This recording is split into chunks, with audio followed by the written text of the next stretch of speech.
Good morning friends, আশা করছি তোমরা অনেক ভালো আছো, সুস্থ আছো। আমিও বেশ ভালো আছি। এখন আলু ভাজছি। আলুটা বেশ ডুমো ডুমো করে কেটেছি আর বেশ লালচে লালচে করে ভেজে নিচ্ছি। দেখো আমার আলু ভাজা হয়ে গেছে।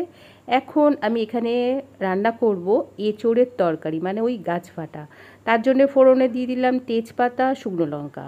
ফোড়নটা যখন বেশ সুন্দর গন্ধ ছাড়বে আর একটু লালচে লালচে হয়ে যাবে, তখন দিয়ে দেবো আদা, রসুন, পেঁয়াজের পেস্ট। খুবই কমন একটা রেসিপি, কিন্তু আমি কিভাবে বানাই সেটাই আমার তোমাদের সাথে শেয়ার করতে ইচ্ছা করলো, তাই আজকে তোমাদের সাথে শেয়ার করে দিলাম। খুব ঠান্ডা যখন ছিল তখন একবার এঁচোড় এসেছিলো, গরমে এই প্রথম আমাদের এঁচোড় আসলো। আর এঁচোড় না আমাদের বাড়ির সবাই খায়।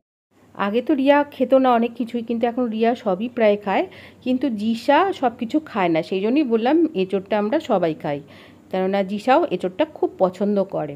তো আমি এখন মশলাটা ভালো করে কষছি, আর ওদিকে দেখালাম এঁচোড়টা আমি জল ঝরাতে দিয়েছি। আর এখন যেটা তোমাদের দেখাচ্ছি, পেঁয়াজ আর মাশরুমের একটা তরকারি, যেটা জিসার খুব ফেভারিট। মানে ও মাশরুম দিয়ে ভাত, রুটি সব খেয়ে নিতে পারে, এতটা পছন্দ করে। মাশরুম আবার খুব একটা আমার একদমই পছন্দ না, তো ওই জন্য আমি মাশরুম খুব একটা খাই না। আর এখন টমেটোটা কেটে নিই। তো এই যে মাথার ওইটা বাদ দিয়ে দিলাম, দিয়ে কুচো কুচো করে কেটে নিলাম, কেননা যে কোনো তরকারিতে দেখবে টমেটো দিলে খুব ভালো লাগে খেতে। আমি কুকারে সেদ্ধ করে নিয়েছিলাম এঁচোড়টা, তারপরে ওটা জল ঝরাতে দিয়েছি, একটু নুন দিয়ে সেদ্ধ করে নিয়েছি। একটা সিটি দিয়েছি, ওতেই সেদ্ধ হয়ে গেছে। আর খুব বেশি দেখবে এঁচোড়টা গলে গলে গেলে ভালো লাগে না খেতে। আর আলুটা আমি ফ্রাই করে নিচ্ছি, মানে আলুটা আমি কুকারে দিইনি, ওটা আমি কড়াতেই সেদ্ধ করে নেবো যখন রান্নাটা করব। তো দেখো টমেটোগুলো কেটেছি, খুব ছোটো ছোটো কাটেনি, কেন টমেটো এমনিতেই নরম হয়ে যায় যখন এটা রান্না করা হয়। তো এখন মশলার মধ্যে আমি টমেটোটা দিয়ে দিলাম। এই জায়গাটা একটু পরিষ্কার করে নিলাম আর একটু মুছে নিলাম, ওই টমেটোর রসটা পড়েছিল না। আর এই যে জারটা দেখালাম, এটা সেই মেলা থেকে কিনেছিলাম, নুনের জার। তো এটা না একটু ঢাকা দিয়ে রাখবো, তার আগে একটু মশলা দিয়ে দিই। দেখো এখানে আমি মশলা একদম রেডি করে রেখেছি, যেমন হচ্ছে ধনে গুঁড়ো, জিরে গুঁড়ো, আর চিনি, আর হলুদ গুঁড়ো। এখানে ধনে গুঁড়ো একটু বেশি আছে আর জিরে গুঁড়ো একটু কম আছে।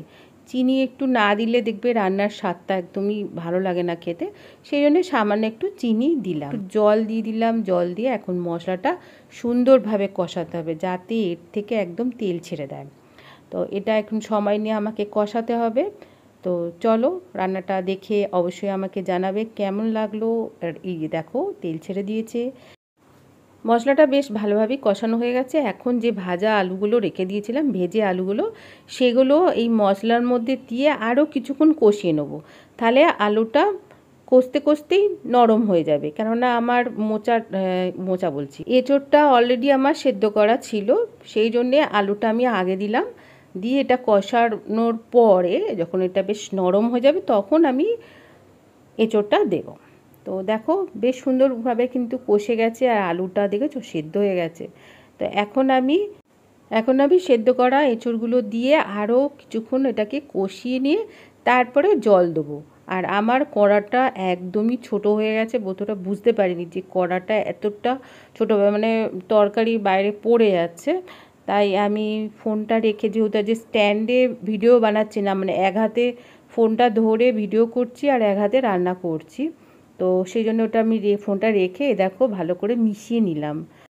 এক হাতে সাঁড়াশি দিয়ে ধরে ভালো করে আস্তে আস্তে করে তরকারিগুলো ভালো করে মশলার সাথে মিশিয়ে নিলাম। এখন আমি জল দিয়ে দিলাম, পরিমাণ মতন জল দিয়ে আবারও আমাকে ভালো করে মেশাতে হবে। তো তার জন্য ফোনটা আবার রাখতে হলো, তো রেখে আবার আমি ভালো করে মিশিয়ে নিলাম, কেননা কড়াটা আমার আর চেঞ্জ করার ইচ্ছা নেই। এই কড়াতেই আমি তরকারিটা পুরোটা কমপ্লিট করব। খুব সুন্দরভাবে দেখো আমার মেশানো হয়ে গেছে। এখন এটা আমি 5 মিনিটের জন্য ঢাকা দিয়ে রাখবো, যাতে আরেকটুখানি এটা মজে যায়। তো দেখো ঢাকা দিয়ে রেখেছিলাম 5 মিনিটের জন্যে। একদম ফাইনাল লুক বন্ধুরা তোমাদের দেখিয়ে দিলাম। এখন যেটা দিতে হবে, গরম মশলা দিতে হবে। গরম মশলা দিয়ে একটুখানি ফুটিয়ে নামিয়ে নেবো, তাহলেই হয়ে গেল এঁচোড় আলুর তরকারি। আর এখানে আমি শুকনো লঙ্কার গুঁড়ো একদমই দিইনি, আমি যেটা দিয়েছিলাম ফোড়নে, যে শুকনো লঙ্কাটা দিয়েছিলাম সেটাতেই আমার হয়ে গেছে। মানে এর থেকে বেশি ঝাল দিলে মানে আমার অসুবিধা হয়। বাড়িতে সবাই ঝাল খায়, আমি যেহেতু ঝাল খাই না বললেই চলে, সেই জন্য শুধু ফোড়নে শুকনো লঙ্কা দিয়েছি, আর আজকে আর কাঁচা লঙ্কা দিইনি। এই গরমে রান্না করা কী যে কষ্ট, যারা রান্না করেন তারাই বুঝবে। যেরকম অবস্থা আমার, এই যে গরমে ঘেমে নিয়ে রান্না করলাম, অনেকগুলো পদই রান্না হয়েছে আজকে। আর এই যে দেখো, এইটা না আমি ফ্লিপকার্ট থেকে কিনেছি, প্রায় 4-5 দিন হলো ব্যবহার করছি, খুবই ভালো। আর এটা এরম মাটিতে পাতলে না একদম মাটির সাথে আটকে যায়, যে সহজে মানে হড়কে যায় না। এর মধ্যে আমি কি করি বলো তো, রুটি বেলি। রুটি খুবই সহজ হয় বেলা, আর পরিষ্কার করতেও সহজ হয়। কদিন ধরে না এই চাকিটা আমি ব্যবহার করছি না, বেলুন দিয়ে ওইটার মধ্যে রুটিটা বেলে নিচ্ছি। আর এই যে দেখো আমার ফাইনাল লুক, এঁচোড় আলুর তরকারি দুর্দান্ত হয়েছিল খেতে। কেননা ভিডিওটা এডিট করছি যখন, তখন তো এটা খাওয়া হয়ে গেছে, ওই জন্য তোমাদের বলতে পারছি আর কি, যে দুর্দান্ত হয়েছিল, সবার পছন্দ হয়েছে। এমনভাবে বানিয়েছিলাম, রুটি ভাত দুটোর সাথেই খুব ভালো লেগেছে। তো আমার লাঞ্চ রেডি, এখন আমি স্নান করতে যাব, তার আগে রান্নাঘরটা আমাকে পরিষ্কার করতে হবে। দুপুরবেলার খাবার খেতে এখন অনেকটাই দেরি, তাই টেবিলের মধ্যে সুন্দরভাবে সাজিয়ে ঢাকা দিয়ে রেখে দিলাম। আজকের ভিডিওটা এই পর্যন্তই রাখলাম। খুব ভালো থাকবে, সুস্থ থাকবে, টাটা।